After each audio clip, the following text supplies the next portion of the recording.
Bonjour à tous, c'est un plaisir d'être avec vous. Mon nom est Geneviève Brisson, je suis responsable des relations gouvernementales mondiales chez Enerkem. J'animerai la période d'échange après la présentation. Je vous présente Charles Tremblay. Charles est vice-président, exécution de projet chez Enerkem.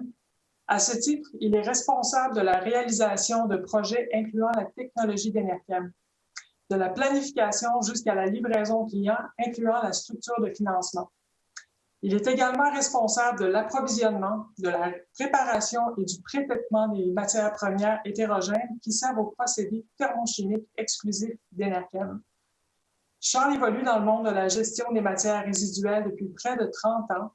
Il a été président et chef de l'exploitation d'Écoservices Tria, PDG des services Matrec lorsqu'il était détenu par Suez, ainsi que PDG d'Éco-Entreprises Québec. Il a été membre du conseil d'administration du regroupement des récupérateurs et des recycleurs de matériaux de construction et de démolition du Québec, le 3R MCDQ. Il a également été le président fondateur du Conseil des entreprises en services environnementaux, maintenant connu sous le nom du CEPEC, le Conseil des entreprises en technologie environnementale du Québec. Alors, je vais laisser la présentation commencer et je vous reviens après pour une période d'échange où vous pourrez poser des questions directement à Charles. Merci. Merci, Geneviève. Est-ce qu'on commence la petite vidéo, puis après ça, je vais embarquer sur la présentation du projet excitant de Varennes? C'est exact. Je suis content aujourd'hui d'être ici pour annoncer ce projet parce que ça rejoint deux objectifs, deux priorités importantes de notre gouvernement, l'économie, créer de la richesse, et l'environnement, avoir moins de GES.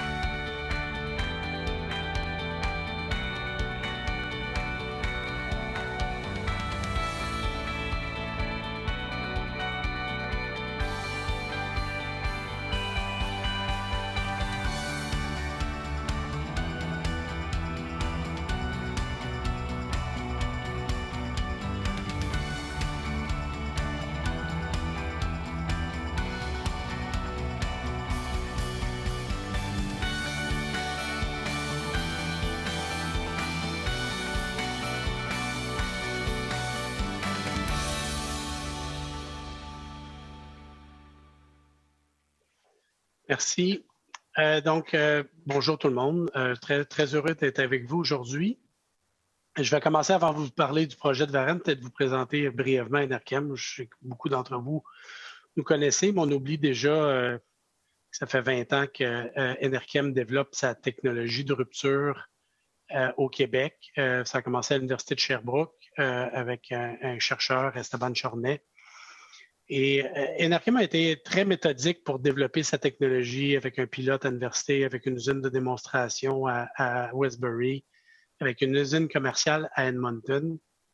Beaucoup d'investissements, beaucoup de partenaires privés qui nous ont supportés au fil des années. Puis c'est ce développement méthodique qui nous a permis de signer un projet comme Varennes avec des partenaires de renommée mondiale. C'est la première fois qu'Enerkem vend sa technologie finalement à quelqu'un d'autre qu'Enerkem. Et c'est quand même tout un accomplissement pour nous autres cette année. Enerkem, c'est plus de 200 employés, dont 160 au Québec environ. Principalement, ce qu'on fait au Québec, c'est notre siège social, mais c'est aussi toute l'ingénierie des projets, mais l'ingénierie de notre technologie. À Edmonton, avec l'usine d'opération là-bas, on acquiert toute le data et toute l'expertise au niveau opérationnel de ce genre de procédés-là. Notre solution est orientée vers utiliser des matières résiduelles qu'on souhaite dévier le plus possible de l'enfouissement pour produire soit des biocarburants ou des produits chimiques renouvelables.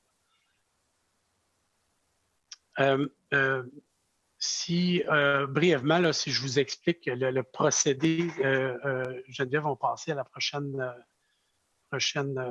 Si brièvement le procédé d'Enerkem. Donc, ce qu'on cherche, c'est une matière résiduelle riche en carbone. Les déchets, la biomasse contiennent en général 50 de carbone, un peu d'hydrogène, un peu d'oxygène, dans un procédé de gasification où Enerkem a développé son expertise au fil des années, non seulement au niveau de la gasification, mais au niveau, quand on prend du déchet, ça vient avec l'expression dans le déchet garbage in, garbage out, là, donc ça vient avec des contaminants, donc ça prend du traitement de gaz, du traitement de solide, du traitement d'eau, et c'est là finalement là, que toute notre expertise s'est développée au cours des 20 dernières années, ce qui nous permet vraiment de faire de l'économie circulaire, là, de prendre un résidu et de le transformer dans un alcool. Présentement, on se concentre sur le méthanol et l'éthanol. Et cet alcool-là peut soit rentrer dans la filière des biocarburants, projet de Varennes, ou même dans la filière des produits chimiques renouvelables pour la suite. Si on regarde brièvement le projet de Varennes, Varennes, c'est un projet quand même particulier parce que c'est sur le site de Varennes, des intrants aux extrants, tout va être fabriqué sur place. Donc, les premiers intrants, c'est le déchet. Le déchet n'est pas fabriqué sur place, mais va être transformé pour notre procédé sur place. Donc, ce que vous voyez, RDF Refining, là, c'est le pré-traitement pour conditionner la matière et la rendre propice à notre technologie. Mais aussi la production d'hydrogène, qui est un deuxième intrant important qui nous permet de convertir plus de carbone en biocarburant. La station électrique, tout le procédé Enerkem, comme tel qu'on voit dans le milieu, et toutes les utilités, là, le traitement d'eau, les eaux de procédés, les eaux de refroidissement dans la partie le long du fleuve Saint-Laurent. Donc, un projet complexe, voisin d'installations déjà de biocarburants comme Greenfield Ethanol ou de la CEMEC qui produit des biogaz à partir de matières résiduelles. Donc, dans un environnement là, très, très intéressant. C'est un projet qui nécessite des investissements de 875 millions, donc ce n'est pas un petit projet. Sur ces investissements-là, il y a environ 200 millions qui est pour la production d'hydrogène en partenariat avec Hydro-Québec. Non seulement l'hydrogène, mais le procédé Enerkem utilise aussi l'oxygène, ce qui rend concurrentiel un peu la production d'hydrogène aussi parce que c'est un produit qu'on peut utiliser et payer parce qu'on doit utiliser de l'oxygène dans le procédé. Durant la construction, ce projet-là va créer 500 emplois puis une centaine d'emplois en opération et des retombées assez économiques importantes là, de 85 millions par année. On est très fiers de nos partenaires. Avec l'aide du gouvernement du Québec, l'approvisionnement en hydrogène par Hydro-Québec, Investissement Québec, le gouvernement du Canada, on a réussi à attirer 3 partenaires importants de la pétrochimie. Donc, Shell, qui est un des 3 plus gros pétrolières au monde, Suncor, la plus grande au Canada, et Proman, qui est le deuxième plus gros producteur, il est moins connu, mais deuxième plus gros producteur de méthanol au monde. C'est comme un trio de la ligne nationale. Là. Finalement, on a une ligne d'attaque assez importante. Avec Enerkem, ce groupe-là contrôle 85 de l'entreprise. Donc, et les 3 autres, là, sans Enerkem, contrôlent 70 Donc, ce n'est plus un projet exclusivement Enerkem, c'est rendu un projet de l'industrie pétrochimique. On va convertir plus de 200 000 tonnes de matières non recyclables, déchets, ou de biomasse forestière ou de résidus de bois pour produire 125 millions de litres de biocarburants. Première phase, méthanol, donc 125 millions de litres de méthanol. Deuxième phase, éthanol, ou environ un peu moins de 100 millions de litres d'éthanol. Comme je disais tantôt, on a besoin le déchet, on a plus de carbone dans le déchet qu'on a d'hydrogène pour créer des alcools. Donc, importer de l'hydrogène dans le procédé nous permet de convertir plus de carbone résiduel en biocarburant ou en produits chimiques renouvelables. Et ça a permis, avec la coopération d'Hydro-Québec, de développer. Il y a beaucoup de projets d'hydrogène vert au Québec, mais au Canada ou dans le monde, mais c'est un des plus gros projets réels là, qui va se construire de production d'hydrogène vert. Donc, c'est aussi un aspect qui nous rend très fiers de ce projet-là parce que ça va être aussi un vecteur de développement là, des énergies renouvelables d'hydrogène vert. Rapidement ici, le projet de Varennes est intéressant parce qu'on prend l'électricité verte de Hydro-Québec pour alimenter notre raffinerie. On prend des déchets de la biomasse qui iraient soit brûlés ou soit à l'enfouissement. Puis on prend encore l'énergie verte d'Hydro-Québec pour produire de l'hydrogène vert. On a les conditions au Québec pour faire un biocarburant ou un produit chimique renouvelable avec l'empreinte carbone une des plus faibles dans le monde. Mais ce genre de projet-là, donc ça, c'est très intéressant pour attirer les investisseurs. Et ça va nous permettre de vendre ces biocarburants-là. Présentement, il y a des marchés un peu partout développés au niveau de ces biocarburants-là. Le Québec en a un aussi, mais il n'est pas encore tout à fait concurrentiel par rapport au marché externe. Mais on est en voie là, de franchir ces pas-là, essentiellement pour attirer ce genre d'investissement. Donc, ça fait de ce projet-là un des projets très verts. On est très fiers avec la production de biocarburants, production de produits chimiques renouvelables et de la production d'hydrogène vert. Ça amène une alternative à l'enfouissement. Puis ici, je vais faire la notion. Là, il y a 5 millions de tonnes enfouies au Québec, puis il y a à peu près 1,5 million de biomasse forestière, rejet de biomasse forestière généré, plus un autre million de bois de démolition généré. Donc, environ un bassin de 7-8 millions de tonnes là, qui peuvent être transformés en biocarburant ou en produits chimiques renouvelables. On n'a pas besoin là, d'être un concurrent au recyclage ou à la biométhanisation ou il y a amplement de produits enfouis. Et c'est carrément une vision là, pour nous rendre moins dépendants là, des combustibles fossiles. Si on parle de la réglementation, un petit peu, ce genre de projet-là se font essentiellement sur les revenus générés par la vente de biocarburants, un peu des revenus générés par la disposition des matières résiduelles. Présentement, les pays qui nous amènent ce leadership-là, c'est principalement l'Europe et la Californie. Les États-Unis ont un programme important qu'on appelle RFS, là, de mandat de mettre de l'éthanol de première et de deuxième génération dans leur carburant pour réduire l'empreinte carbone des carburants. L'Europe avec le Royaume-Uni, les Pays-Bas ont des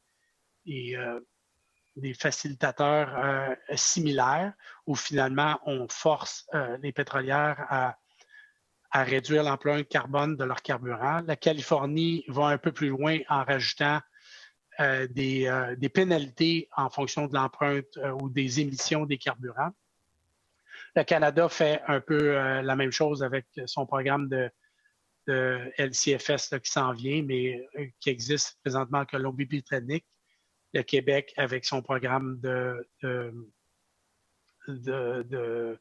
d'inclure l'éthanol, 10 à 15 % d'éthanol dans les carburants consommés au Québec. Donc, c'est ces réglementations-là ou ces politiques-là qui drivent la réalisation d'un projet comme celui d'Enerkem à Varennes. On s'attend là, à être très collaborateur avec les gouvernements en place et l'industrie pour justement avoir des programmes concurrentiels au Canada pour qu'on puisse produire et vendre ces biocarburants-là au Québec.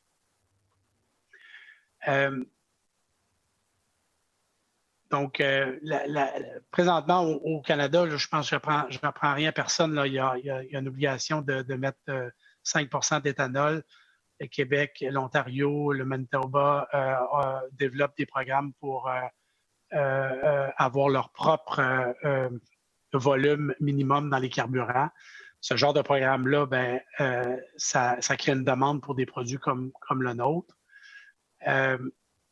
Le gouvernement canadien s'en vient avec un programme de réduction de gaz à effet de serre, donc une pénalité aux producteurs, aux distributeurs de produits pétroliers s'ils n'atteignent pas des cibles de réduction de gaz à effet de serre de leur carburant. Ça aussi, ça amène une certaine demande. Tout cet élément-là ou cette facture-là est passée finalement aux consommateurs, ce qui en fait un moyen juste, équitable pour toute l'industrie pour favoriser la venue de biocarburants. Et c'est ce qui permet que des entreprises comme Shell, Suncor, Proman, elles sont prêtes à investir des centaines de millions pour produire cette usine-là. Ça prend une vision à long terme.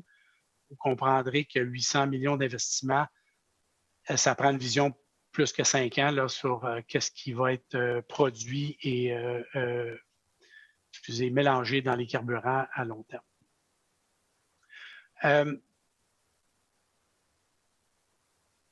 Essentiellement, ce que j'aimerais rajouter, c'est que ce qui s'en vient aussi dans le monde, c'est que dans le déchet, il y a du carbone biogénique qui, lui, peut aller dans les biocarburants, mais il y a aussi du carbone fossilisé qui vient des plastiques, des textiles et autres. Ce carbone-là, de le prendre et de le brûler dans un véhicule à moteur, on a un cycle d'éviter de production, mais ce n'est pas idéal. Les programmes qui s'en viennent en Europe notamment, c'est d'avoir des genres d'incentives à ce que les compagnies de plastique intègrent des carbones recyclés ou des carbones circulaires dans leurs produits. Et le déchet comporte à peu près 40 à 50 de carbone fossilisé qui viennent des plastiques et des textiles versus un 50-60 de carbone biogénique qui viennent du bois, de la matière organique et des papiers cartons. Donc, éventuellement, on pourrait voir un marché se développer là, au niveau de prendre des déchets et de les transformer pour des produits chimiques renouvelables si les conditions de marché se créent un peu comme dans les biocarburants pour inciter les consommateurs à acheter des produits avec du carbone circulaire. Merci Geneviève pour la présentation. Je vais peut-être disposé à répondre à vos questions. Parfait. Merci. Merci Charles. Merci de la présentation. Tu as touché plusieurs points. Je vais lancer la période de questions et l'ouvrir aussi tout de suite à l'audience. Vous pouvez passer vos questions dans le canal conférence. Alors, ça va me faire plaisir de les présenter à Charles. En attendant, j'en ai présenté quelques-unes. Alors, je m'attendais à ce que les questions soient dans la tête de plusieurs personnes. Charles, ça serait quoi la place que tu vois pour les biocarburants, sachant qu'on met en place toutes les mesures possibles pour électrifier l'ensemble du parc automobile? C'est quoi le rôle des biocarburants pour toi au Québec ou ailleurs? Régler le grand problème des changements climatiques va prendre plus qu'une solution. L'électrification des transports est une de ces réponses-là, puis qui fait beaucoup de sens au Québec à cause de notre énergie verte. Par contre, ce n'est pas la solution à tous les problèmes de transport, notamment maritime, le transport lourd, et il y aura une certaine transition. Donc, il y a de la place pour des biocarburants pour encore plusieurs années dans plusieurs industries. Il faut comprendre qu'un projet comme Varennes, on parle de 200 000 tonnes, 125 millions de litres. C'est une goutte d'eau dans tout ce qui est produit en termes de carburant présentement dans le monde. Ce que ça va nous amener, par contre, c'est qu'à long terme, nos carburants qu'on va générer avec notre procédé vont être de plus en plus proches de ce qui est consommé. Là. Donc, là, aujourd'hui, on produit des méthanols puis de l'éthanol, qui sont des produits qui rentrent entre 3 et 5 ou 15 dans le pool de carburant. on pourra développer des carburants qui seront peut-être plus proches de la gasoline ou plus proches du carburant d'aviation. Le méthanol est utilisé dans les bateaux. Donc, juste d'ajuster notre procédé, là, parce que c'est surtout thermochimique là, après, ajuster notre procédé pour avoir des carburants qui sont plus proches des besoins des consommateurs, plus ça va avancer. Mais définitivement, c'est une goutte d'eau là, présentement là, dans les besoins qu'on a, puis on a encore 25-30 ans là, avant de ne plus avoir une vision claire là, sur le fait que qu'est-ce qui va rester en biocarburant puis qu'est-ce qui va être électrifié. Là. Donc, tu nous expliques en quelque sorte qu'on a besoin d'un bouquet de solutions énergétiques renouvelables pour déplacer le plus de gaz à effet de serre. À ce compte-là, il y a beaucoup de projets aussi en gaz naturel renouvelable, GNR, qui se déploient, notamment avec de la biomasse forestière. Est-ce qu'il y a un risque, selon toi, d'un manque d'approvisionnement au Québec, par exemple? Bien, c'est sûr qu'il peut y avoir une certaine concurrence, mais comme je disais tantôt, il s'enfouit encore 5 millions de tonnes au Québec là, de déchets. Là, on ne parle même pas de biomasse. Sur ces 5 millions de tonnes-là, il y a un potentiel d'à peu près 60 qui est de la biomasse, qui est du papier et du carton rejeté ou contaminé ou qui est de la matière organique. Donc, il y a de la place. Donc, oui, il peut y avoir de la congestion si tout le monde veut avoir des écorces ou du bois de démolition. La réglementation joue un peu là-dessus, mais il y a beaucoup de place. Comme je vous disais, 7 millions de tonnes, là, on parle de 200 000 tonnes à Varennes. La beauté de notre technologie chez Enerkem, c'est que on a développé une technologie qu'on peut utiliser à peu près n'importe quel feedstock. En autant qu'il y a du carbone, que ce ne soit pas de la matière inerte, là, on est capable de transformer ça en un biocarburant ou un produit chimique renouvelable.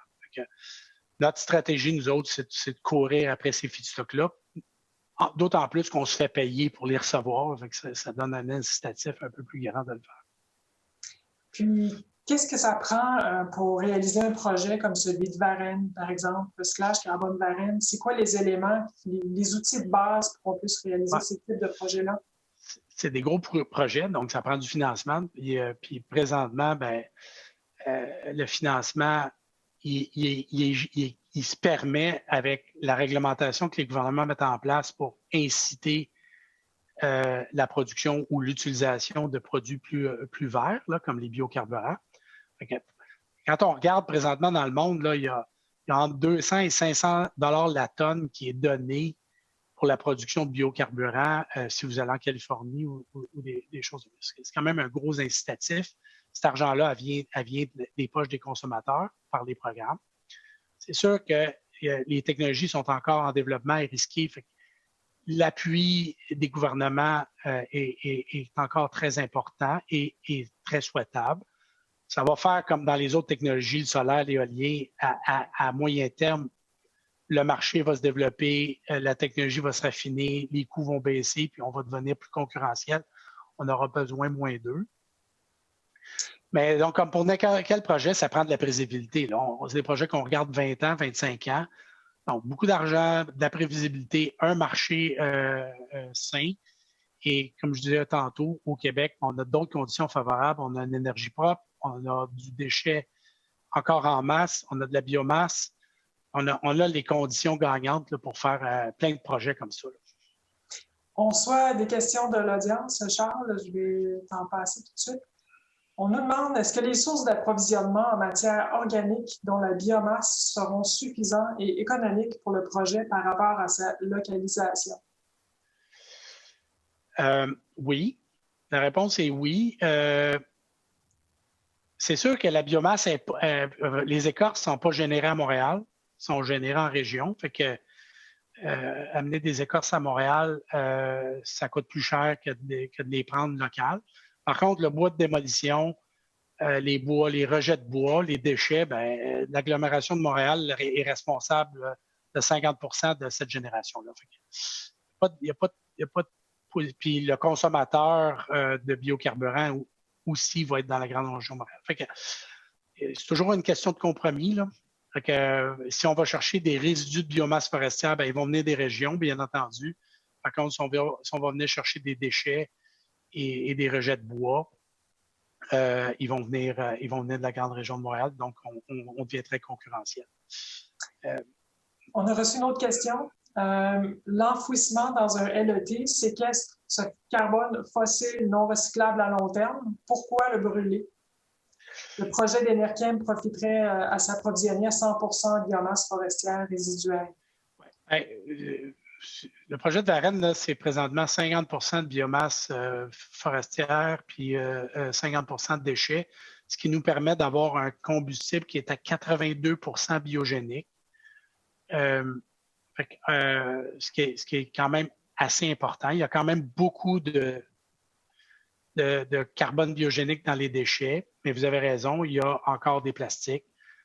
Dans un monde idéal pour nous autres, ça serait de vendre 82% de notre production pour les biocarburants, puis 12% de notre production dans l'industrie pétrochimique. L'éthanol peut servir de l'éthylène, faire du plastique. Le méthanol aussi. Et c'est pour ça qu'on a développé ces alcools-là. C'est que quand les marchés vont se développer au niveau de l'industrie chimique renouvelable et plastique, bien, il y a une partie de notre production qui pourrait aller là. Donc, les carbones fossilisés qui sont maintenant enfouis dans les LET pourraient trouver une deuxième vie. On a reçu une autre question. Merci, Charles, pour les réponses. Dans une perspective de potentiel régional, quel serait le seuil de rentabilité qui justifierait le déploiement en région de votre technologie? Ce serait quoi la disponibilité minimale en matière première? Bien, le projet de Varennes, c'est un 200 000 tonnes. C'est dans le monde d'Enerkem un petit projet. On préfère faire des projets de 2 fois ce volume-là. Mais on a réussi à le faire à Varennes avec 200 000 tonnes. Donc, je dirais avoir un approvisionnement de 200 000 tonnes, c'est à peu près la condition minimale. Idéalement, 400 000 tonnes.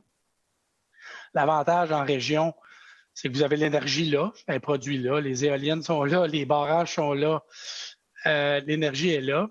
Il y a beaucoup de biomasse aussi qui est générée là, donc moins de transport. Par contre, il y a moins de déchets, mais il y a moins de solutions aussi pour les déchets. Là. Donc, présentement, il y a beaucoup de déchets qui viennent des régions qui sont concentrées plus au centre du Québec. Il y aurait moyen de les transporter en région puis d'amener ça. En 200 000 tonnes, ça se fait. On a réussi à le faire à Varennes. Ça a demandé beaucoup d'appui de tout le monde. 400 000 tonnes plus facile. Une autre question. C'est quoi les talents requis pour bâtir justement un projet d'usine comme celle-là? L'équipe autour du projet de Varennes, ça a l'air de quoi? Bon, il y a beaucoup d'innovation là, chez Enerkem. Fait qu'on a une grosse équipe d'ingénierie donc c'est une des premières choses. Maintenant, on passe dans une phase d'exécution de projet. Là. Maintenant, we have to walk the talk. Là. On a un projet important à livrer. Fait que, ça prend aussi du talent de livraison de projet. Là. Je dirais que c'est nos plus gros défis. On a relevé le défi de l'innovation. Maintenant, il faut relever le défi de livrer un projet on time, on spec, on quality. Là. Excusez mon anglais, là, mais sur les budgets, sur la cédule et sur le projet. Mais on est quand même au Québec aussi des spécialistes d'exécution de projet. Là. Hydro-Québec on a beaucoup d'expertise, fait qu'on est très confiant qu'on va pouvoir le faire. Et de l'agilité, parce que ces projets-là sont nouveaux. Il faut être bon en exécution, mais rester agile parce qu'on devra s'ajuster là, aux différents enjeux qu'on va rencontrer.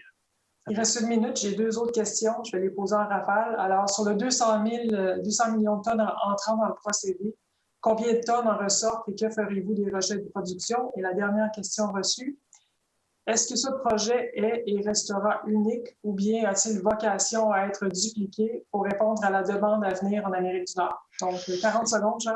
Oui, 200 000 tonnes. Le taux d'inerte, grosso modo, les rejets qu'on va avoir, c'est l'inerte qui est présent dans ces déchets-là. Les inertes dans le bois, c'est environ entre 3 et 6 puis les inertes dans le déchet, ça peut aller jusqu'à 15 ou 20 dépendamment du type de déchet. On va se retrouver là, avec un taux de rejet de 10 à 15 dépendamment du type de déchet qu'on va utiliser. Le reste, c'est minime. Pour ce qui est, la bonne nouvelle d'avoir Proman, Suncor et Shell, je ne vous cacherai pas qu'ils sont ici pour dérisquer ce projet-là et leur ambition, c'est d'en faire chacun des projets pour eux-mêmes. C'est notre ambition aussi, ce n'est pas de vendre juste une usine, c'est de développer des projets pour Proman, pour Suncor, pour Enerkem, pour Shell, mais aussi pour d'autres clients là, qu'on a à travers le monde. Là, on a des projets présentement à Rotterdam, à Tarragone en Espagne. C'est sûr que là, tous les yeux sont braqués sur le projet de Varennes. Donc, ça va être un enabler pour un paquet d'autres projets, oui. Bien, merci, Charles. On a dépassé 30 secondes et je veux juste corriger, j'ai dit 200 millions de tonnes, c'est bien 200 000 tonnes. Merci tout le monde pour ça. Alors, merci, Charles, pour la présentation. Merci tout le monde d'avoir été avec nous. Merci tout le monde.